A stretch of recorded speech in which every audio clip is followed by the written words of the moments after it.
We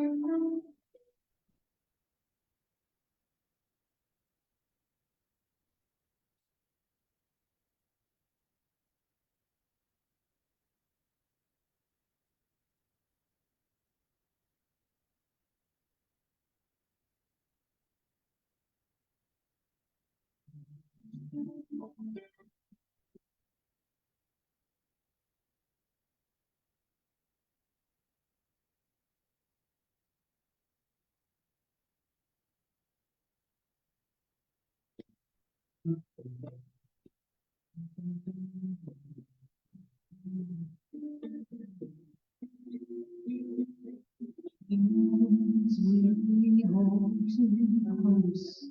We cannot see. So I want to let our secret go free. Oh, I know that maybe fly. I don't in the night.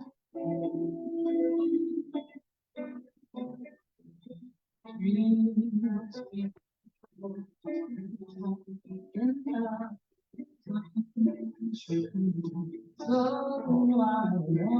want to give all of my dreams to you. Oh, I know I could try straight little day.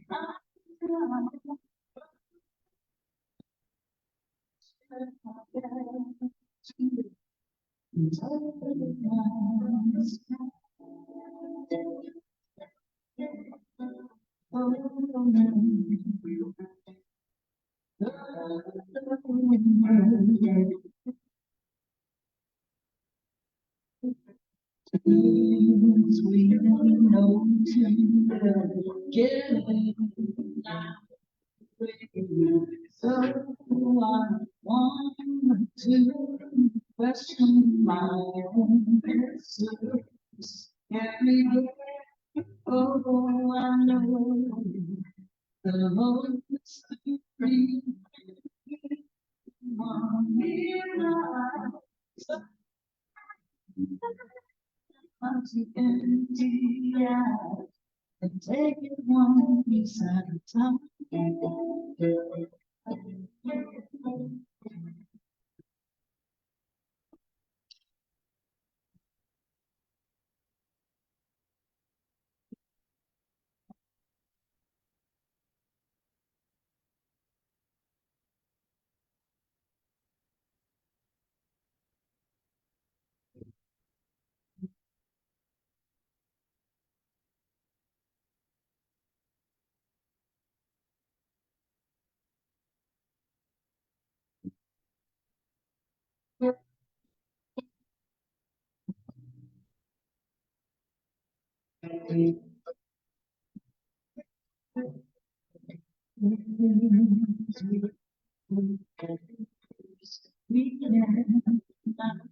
can see. So I want to let all that I go free. Oh, I know that the sun will make you cry. So spend some time in the darkness, leave that light.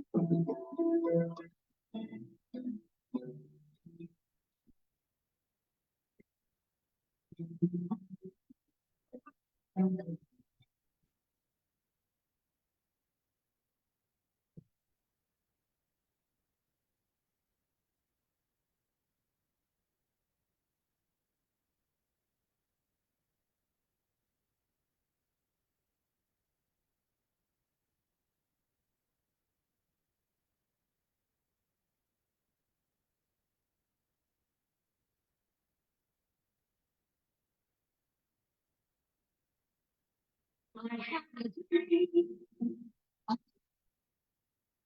baby. It's gonna come true, baby. Late my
you will be great.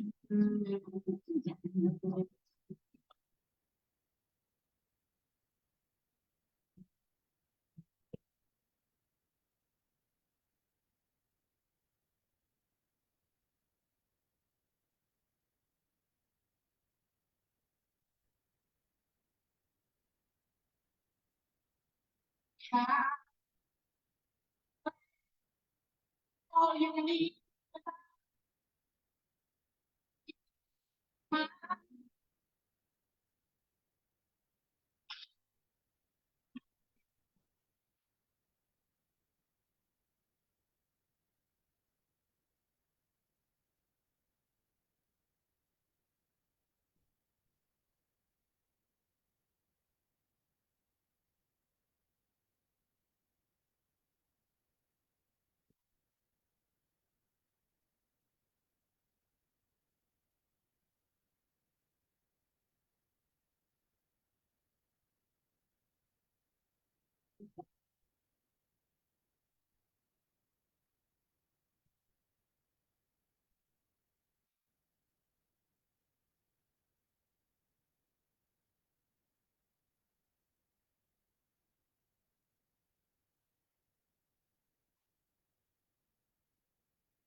Good morning.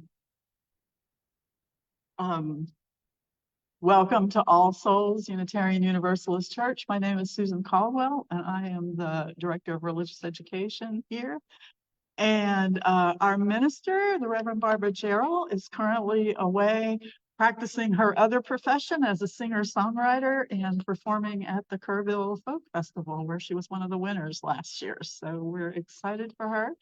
But today we're very fortunate. We'll be having Reverend Joy Walker as our guest speaker. Many of you have met and heard Joy before. She's doing a lot of wonderful things around the church, and she is a minister in the Unity tradition, but we're glad that since she moved back to Shreveport, she's chosen to make her home with us. We are delighted by that.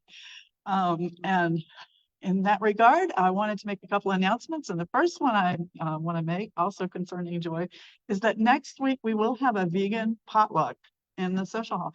Now, if you don't cook vegan a lot, I've been sending in the weekly emails a bunch of different links to vegan recipes. If you feel more comfortable just bringing a fruit salad or a salad or whatever, by all means do that. Please come. If you end up bringing something vegetarian that's not strictly vegan, we aren't going to kick you out, I promise. But look into the vegan recipes. I think I've been making some at home myself, and I've been really pleasantly surprised. You do not have to be vegan to come. We're all kind of vegan curious, vegan adjacent, vegan whatever. So please join us next week. Also want to say that in this church, in this Unitarian Universalist tradition, we are united not by creed, but by covenant, by the promises that we make to each other for the way that we're going to be together in community.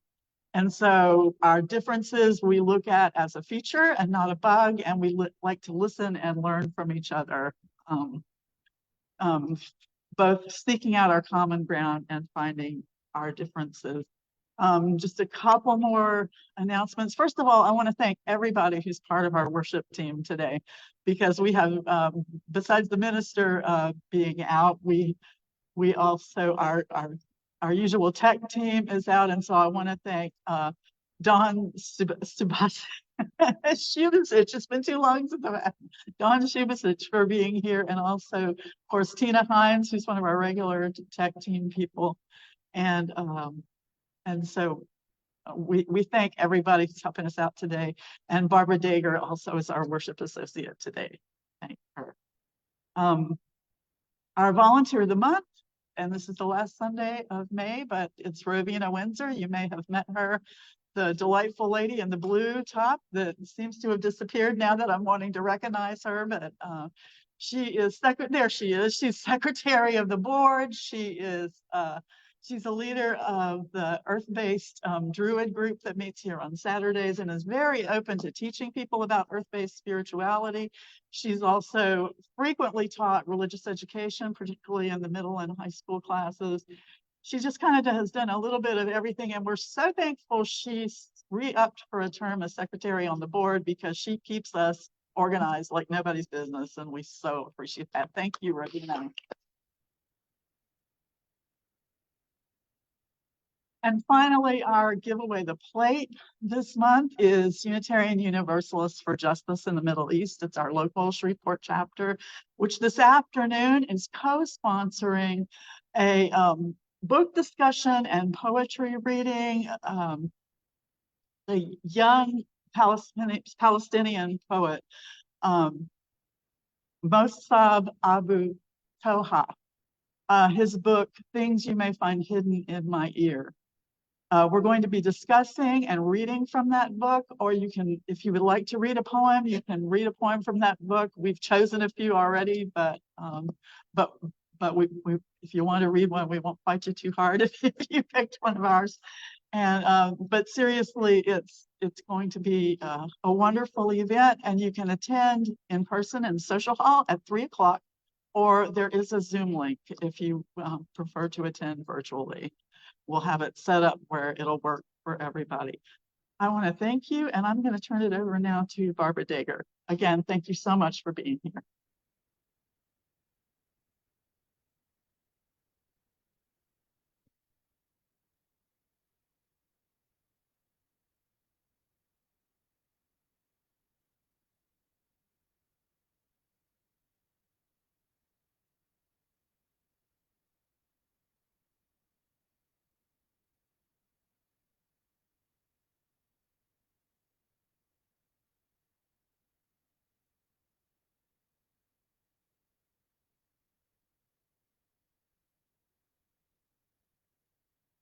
As we enter our time of worship, I'm going to share with you a blessing written by Jan Richardson called "Blessed Are You Who Bear the Light." And I read this hoping that all of you have someone that you know who is like this in your life.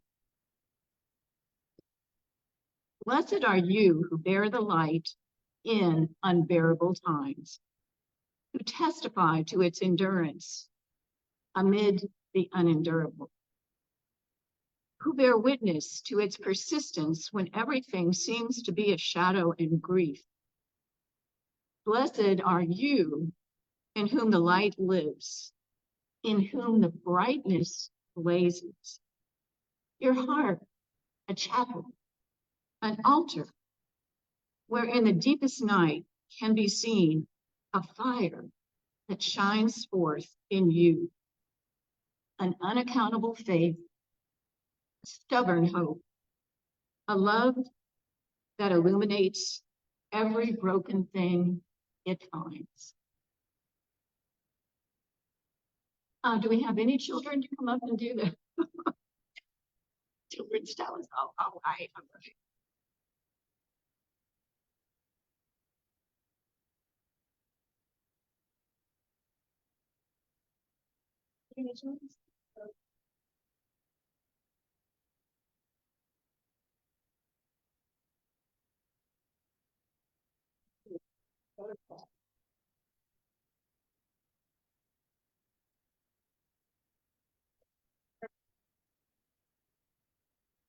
We light the shouts to celebrate Unitarian Universalism. This is the church of the open mind. This is the church of the helping hands. This is the church of the loving heart. Together with mind, hands, heart, we care for the earth and for each other. Thank you so much. We all like each other.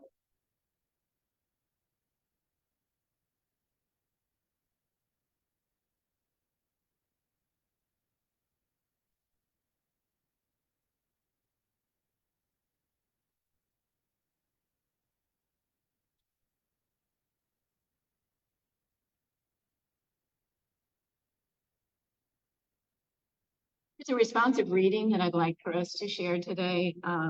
The words will be on the screen, or in your program, or in your hymnal there. It is number 490. Entitled Wild Geese by Mary Oliver. You do not have to be good.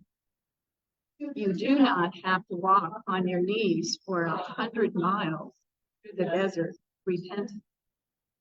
Only have to let the soft animal part of your body love what it loves. Tell me about despair, yours, and I will tell you more. Meanwhile, the world goes on.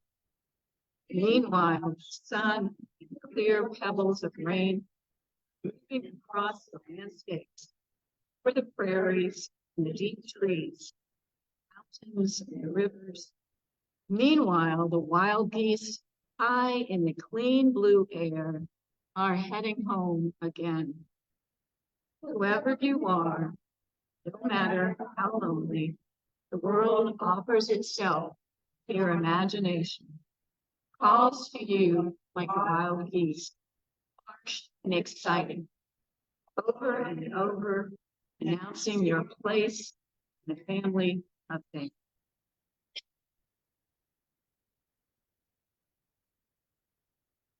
At this time, we'd like you to join us in our unison affirmation, and please rise in body or spirit and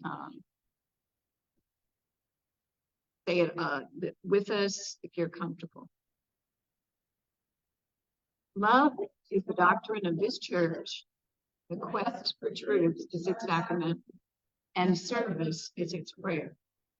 To seek in peace, to seek knowledge in freedom, to serve human need, to the end that all souls shall grow into harmony with the sacred. Thus do we covenant each other. You want people to keep standing for the song? Yeah. Let's do that. I think this will like.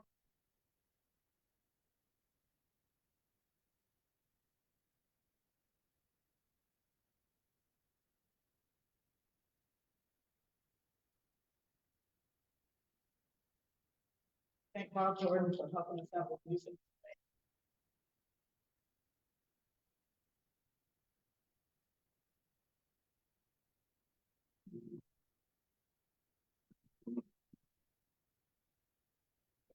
Okay.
Let me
tell you a story about a long time ago when people didn't have cars, and so when they traveled from town to town, often they would go on horseback, and maybe they had a carriage.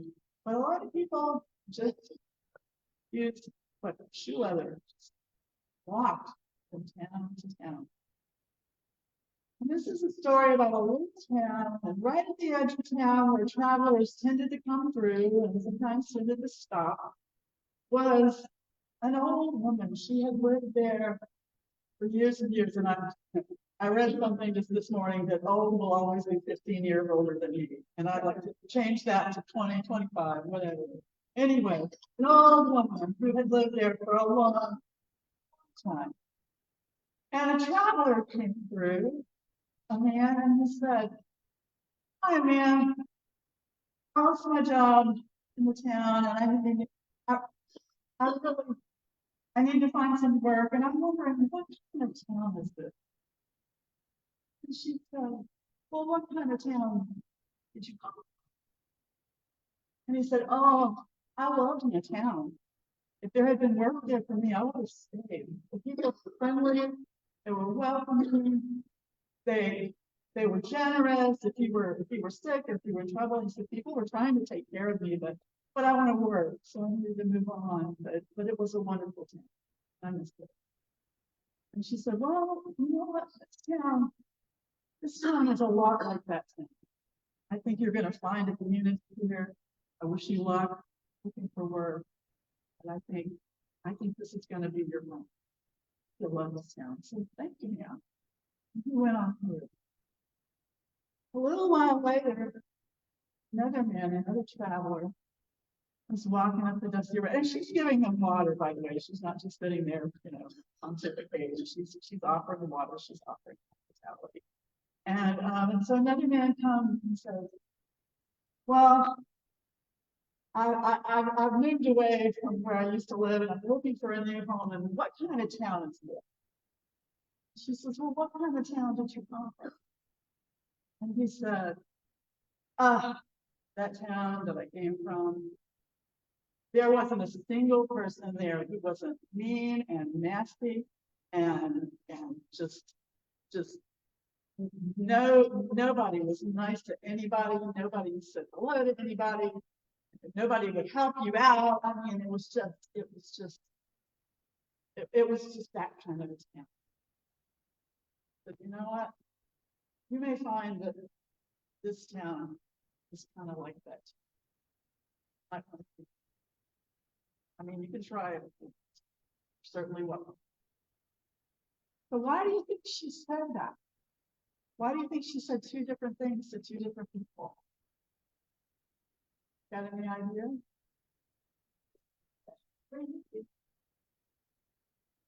Reverend Joy said it. It's your perception that you bring with you. And not all the time. Sometimes some people really can kind of behave pretty rotten. But a lot of times, if you're expecting that, if you're you kind of are coming into it like that, that's what you may bring with you, and that's the spirit that you may find when you get there. So she was listening to how these people had thought about the places where they were before and thinking, it sounds like a lot of that has come with you. She didn't say that. She just said, this may not be your place. Give it a try, but it may not be. So let's think about that as we go through the week, how we can take what we take with us, and how we go into a situation, whether it's a new job, a new friendship, a new school, new people at school, whatever. If we can go into it with that welcoming spirit, with that, see what this is going to be, then you may find that you find that good town that the lady was talking about. And with that, we are going to send our children and youth to their class. And I think there might be a treat back there today from what I hear. So go now and see, go now and see. God surround you everywhere, everywhere you may go.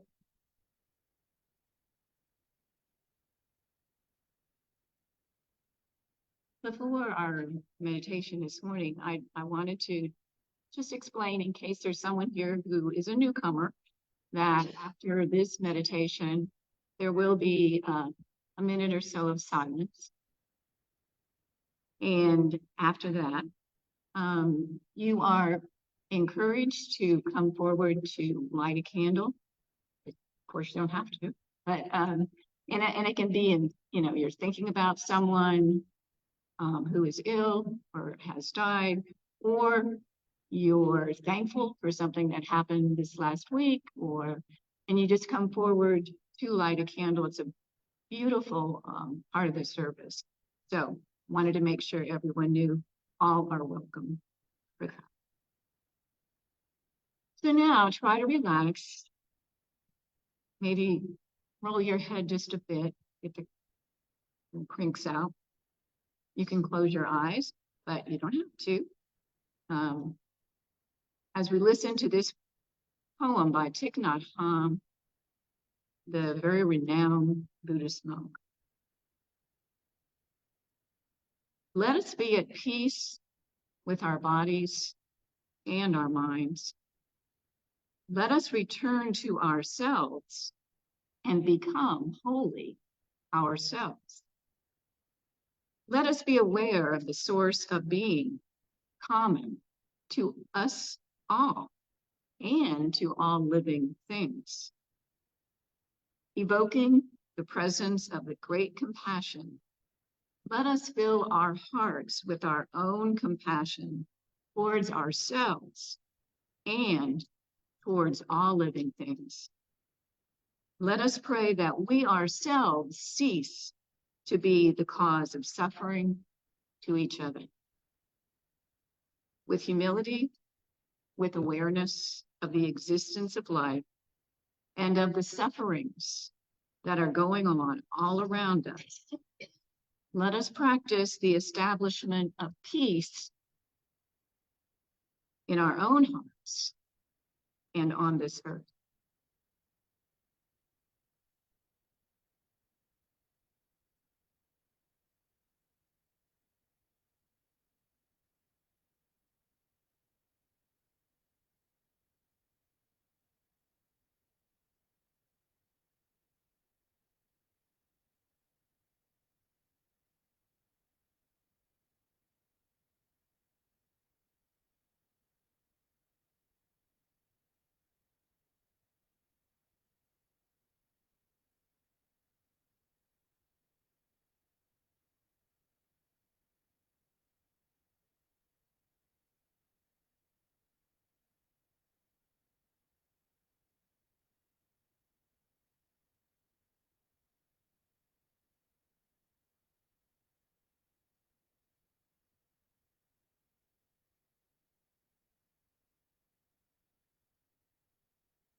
Good morning.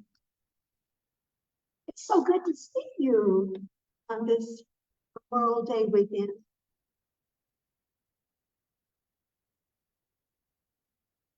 Everything's coming up verses. Translation. It's the great light. And all is well. I walk around telling everyone that I live a charmed life. I do. And you can too. It's my belief that we all have the power, the wisdom, and the audacity to do so. We can be, do, and have whatever our hearts desire. Really. It's a matter of choice and our perception. In order to perceive goodness in our life, we must first of all give up what I call thinking.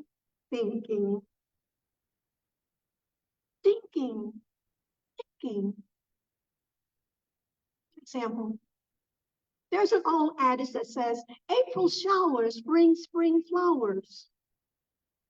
And sure enough, in the month of May, we see beautiful blossoms of spring all over the place. There is always someone ready to remind us that we're going to be in for a long, hot summer.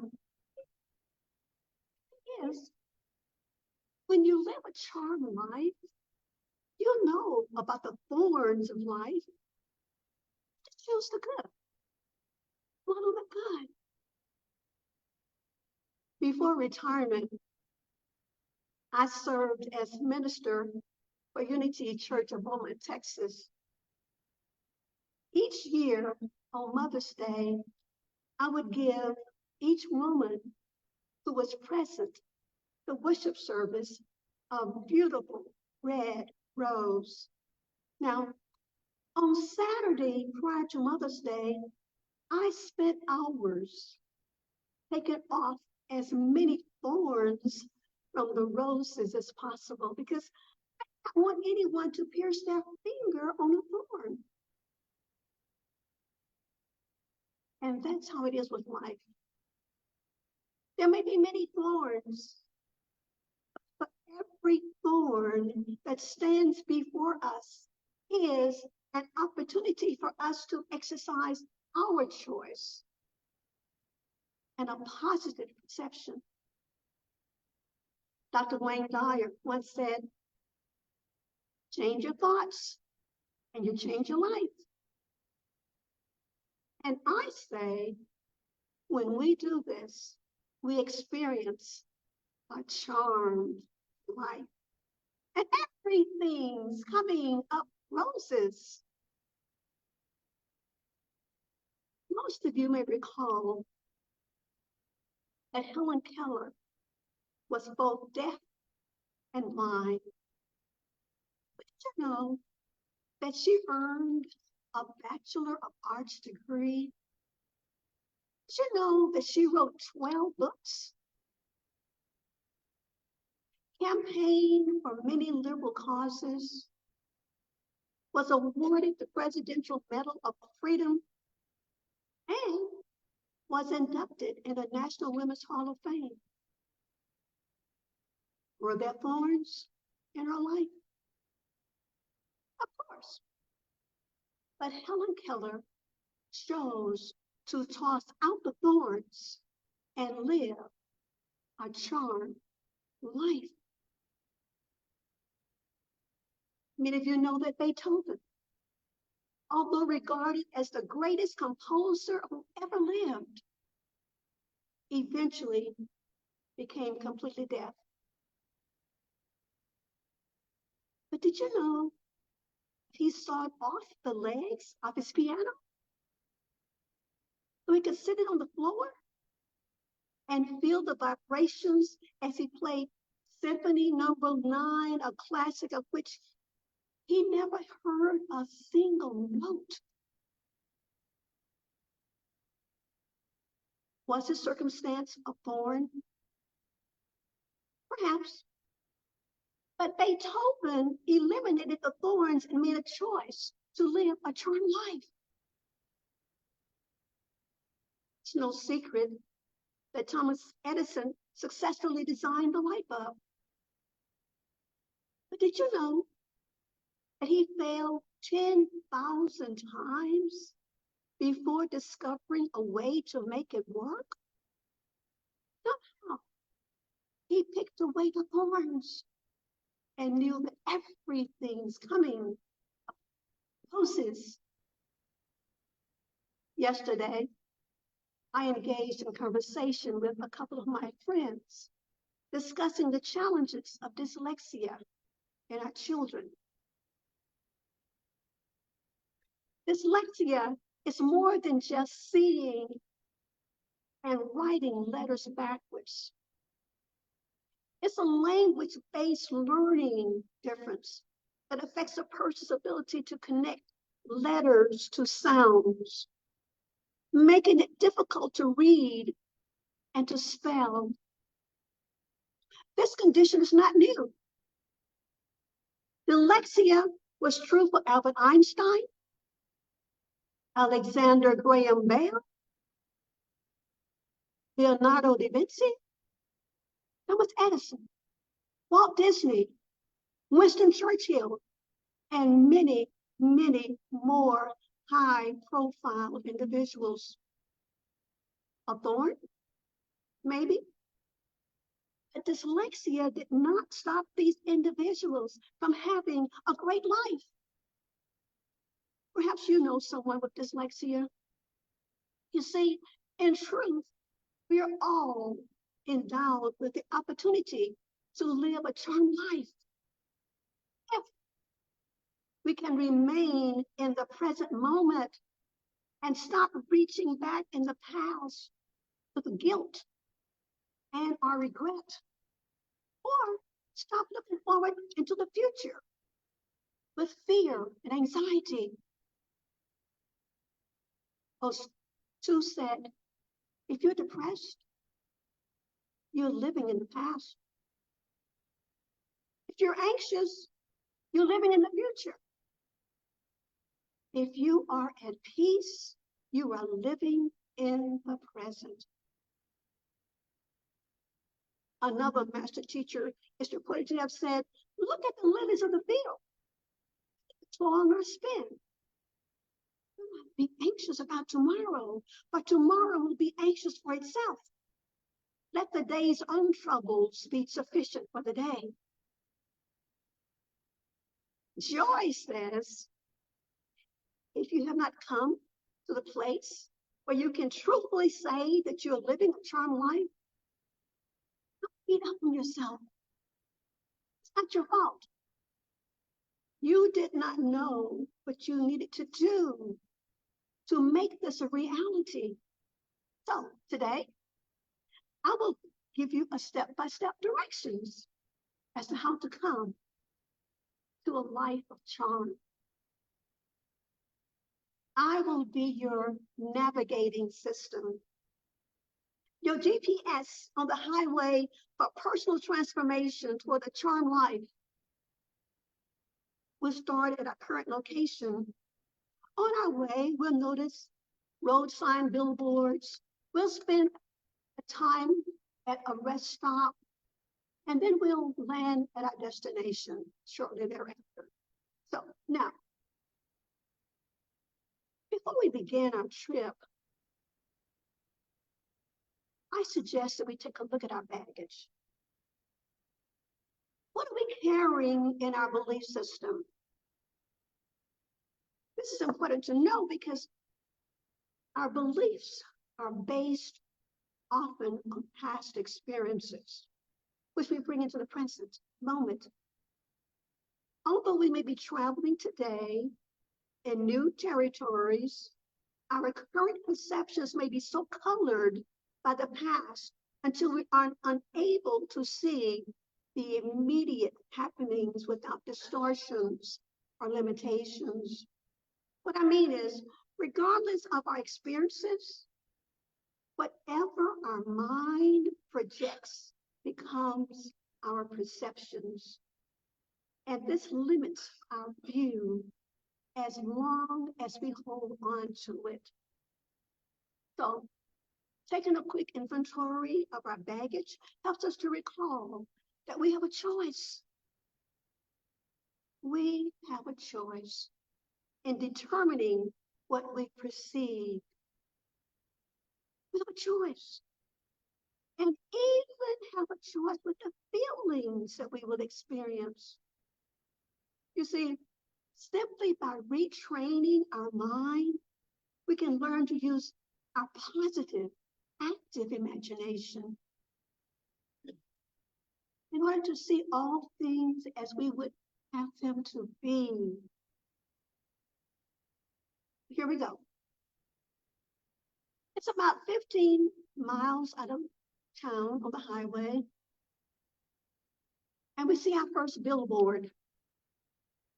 It reads, there are only two emotions, love and fear. This sign reminds us that love is our true reality. And fear is something our mind has made up and is therefore unreal. Psychologists tell us that emotions are more powerful than our thoughts. We think thoughts, but when we toss it over to our emotions, it grows rapidly. It grows bigger as life. So we must take control quickly because our emotions are able to causes us to think and act in most unacceptable ways. Okay? Here we are at a rest stop. Let's take a break and regroup. While here, we'll put our emotions in the back seat and accept directions from our inner navigational system, which is our intuition. It is true that others on the highway becomes a bit irritating. They're ducking in and ducking out. They are irritating only if we allow it. You see, these are our thorns. But, you know, we've come to a place where we have decided that we can make a choice. And we have come to understand that we cannot change another in order for us to have a good experience. In fact, if even if we wanted to, we can't do that. We can only change how we perceive another, even how we perceive the world, and how we perceive ourselves. When we perceive another person as attacking us, we usually feel defensive. We find a way to directly or indirectly to attack back. Our inner GPS voice tells us that attacking stems from fear and guilt and is a defense mechanism. In order for us to enjoy our journey, we must learn to be in true acceptance, which is always without demands or expectations from others. We must learn to release all thoughts which seems to separate us from the other person. In other words, we must know our oneness with each other. In fact, we must know our oneness with all sentient beings and even with our world. We are one. Okay, so now we're refreshed and ready to get back on the road. It's our friend's turn to drive the car. However, he refuses to do so. When we expect others to satisfy our desires and they disappoint us, we quickly experience distress, which can take us in some form of frustration, may take us to disappointment, anger, depression, or even illness. So what do we do now? Do we yell? Do we sit in the silence? Do we bang on the car? No. We simply get out of the car. We respectfully remove ourselves from the situation temporarily. I suggested that we go inside of the rest station and take a moment to talk to the attendant behind the desk, who's always eager to hand us brochures and talk about traveling and historic sites. We listen and offer this person lots of love and caring. Why? Because we have learned that when we are feeling unloved, or when we're feeling out of sorts, when we're feeling disappointed, when we're feeling empty inside, whatever that low feeling may be, what we have to do is extend love to another person. Totally, without expectations. The love we give is simultaneously the love that we will receive. Our inner GPS voice takes an opportunity to have a teachable moment. It tells us that when we learn not to judge others and totally accept them as they are, we are concurrently accepting ourselves. When we see another guilty, we are reinforcing our own sense of guilt and unworthiness. We must let go of all past misconceptions about ourselves and about others. And lastly, we must see ourselves and others only in the light of true forgiveness. Why? Because everything we think, say, and do is like a boomerang. Whatever we give out comes back to us. Maybe not today, but it's coming. Now, we get in the car, take the wheel, and pull out the rest stop. In about 25 miles, we notice another billboard which reinforces our confidence that we are traveling in the right direction for a successful life's journey. This billboard reads, number 1,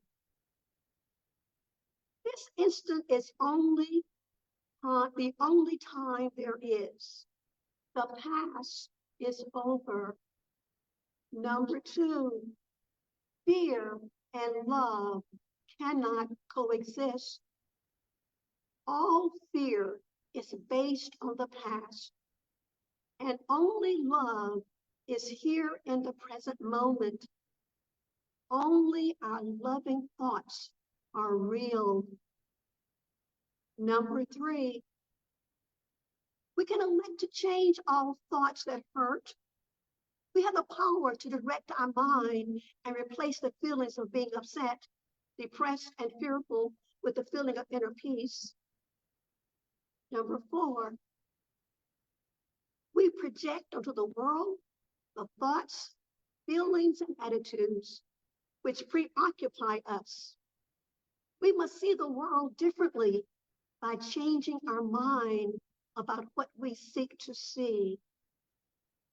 Number 5, we ask for and we receive all that we have.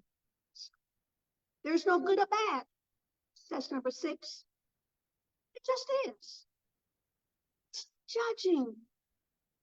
Number 7, we have everything we need now. Number 8, the essence of our being is love. Number 9, giving means extending one's love with no conditions, no expectations, no boundaries, and having no desire to get anything from or to change another person. Number 10, we must be consistent in what we think, say, and do. And now, before we know it, we have arrived at our destination, a charmed life, and everything's coming up roses. Namaste.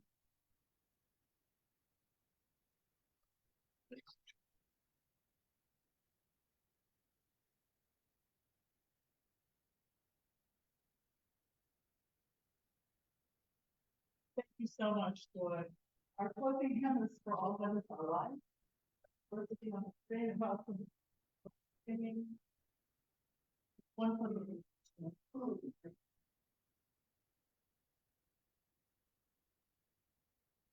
the rise of values.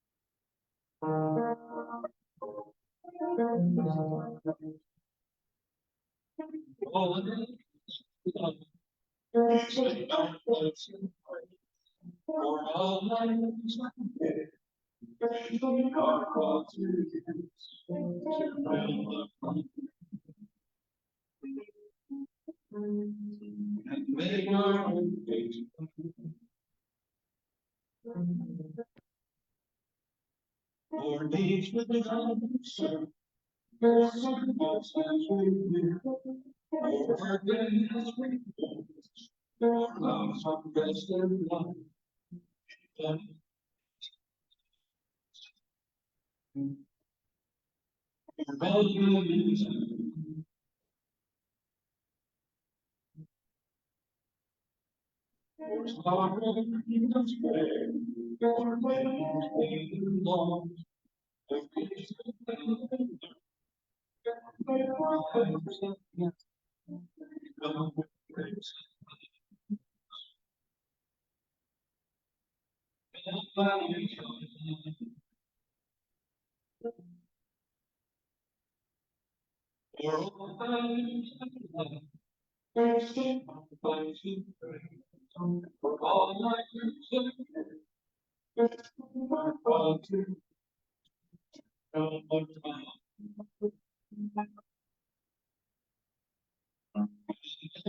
Thank you so much, all of you, for coming today. And certainly hope that you continue to join us for our worship service and our other activities that we have. For our closing and for extinguishing the chalice by Howard Thurman, don't ask yourself what the world needs. Ask yourself what makes you come alive. And then go and do that. Because what the world needs is people who have come alive. Thank you.